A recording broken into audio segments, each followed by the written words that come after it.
Hi அனைவருக்கும் வணக்கம். நான் உங்கள் ஆதிச்சுடர். நம்ம ஆதிரை கிராஃப்ட்ல இன்றைக்கு பெருமாளின் திருவுருவங்கள் தான் நம்ம கொண்டு வந்திருக்கோம். இது நீங்க பாத்தீங்கன்னா பாதி உடல், அதாவது ஒரு திருமுகம் மட்டுமே ஃபோக்கஸ் பண்ணியிருக்கக்கூடிய 2 வகையான சிலைகள் எடுத்துட்டு வந்திருக்கோம். ஸோ முதலாவது நீங்க பாத்தீங்கன்னா ஒரு 4 இன்ச்சஸ்ல கீழ்ப்பகுதியில் அழகா ஒரு பீடம் வச்சிருக்காங்க. அதற்கு மேலாக நீங்க பாத்தீங்கன்னா சங்கு சக்கரம் ஏந்திய பெருமாளின் திருவுருவம், ரொம்ப அழகா ஒரு ராஜ அலங்காரத்தில் இருக்கக்கூடிய திருவுருவம் இது. நீங்க பார்க்கலாம், மகுடம் சூடி மாலை தெரிவித்து ரொம்ப அழகா இருப்பாங்க. மேல் பகுதியில இங்க நீங்க பாத்தீங்கன்னா ஒரு அழகான திருவாட்சியும் இணைச்சிருப்பாங்க. ரொம்ப ரொம்ப ஒரு கிராண்ட் பீஸ்ங்க. ஸோ அடுத்தது நீங்க பாத்தீங்கன்னா அதே மாதிரி தான், ஆனால் கொஞ்சம் டிஃப்ரெண்ட் ஐட்டம். இது நீங்க பார்க்கலாம், கீழ்ப்பகுதியில் ஒரு பீடம், அதே மாதிரி சங்கு சக்கரம் ஏந்திய திருமாலின் உருவம். அவருடைய மேல் பகுதியில் நீங்க பார்த்தீங்கன்னா அழகா மகுடம் தரித்திருப்பார், ராஜ அலங்காரத்தில் இருப்பார்.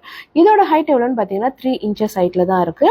ஸோ இது நீங்க அபிஷேகத்திற்கு தாராளமாக பயன்படுத்தலாம். வீட்டில் பூஜைக்கு நீங்க பயன்படுத்தலாம்.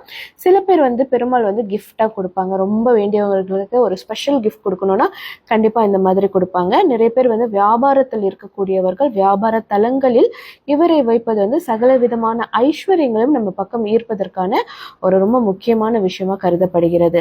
நீங்க அழகா ஒரு தட்டுல காயின்ஸ் வச்சு இவருடைய திருவுருவம் இந்த சிலை வைக்கும் போது அந்த பண வரவுன்றது நம்மளுக்கு வந்துகிட்டே இருக்குங்க. ஏன்னா அந்த பணம் நம்மளுக்கு ஈர்த்து கொடுக்கக்கூடிய ஒரு தாரக மந்திரம் தான் நம்ம பெருமாள். ஸோ இது உங்களுக்கு வேணும்னா மறக்காம நம்மளுடைய புலனத்திற்கு வந்துருங்க. புலனம் எண்கள் என்னோட பயோல கொடுத்துருக்கேன், அல்லது இது எல்லாமே நம்மளோட ஆன்லைன் ஷாப்ல நம்ம லிஸ்டிங் பண்ணியிருக்கோம். நீங்க அதுலயுமே நேரடியாக பர்ச்சேஸ் பண்ணிக்கலாம். நன்றி, வணக்கம்.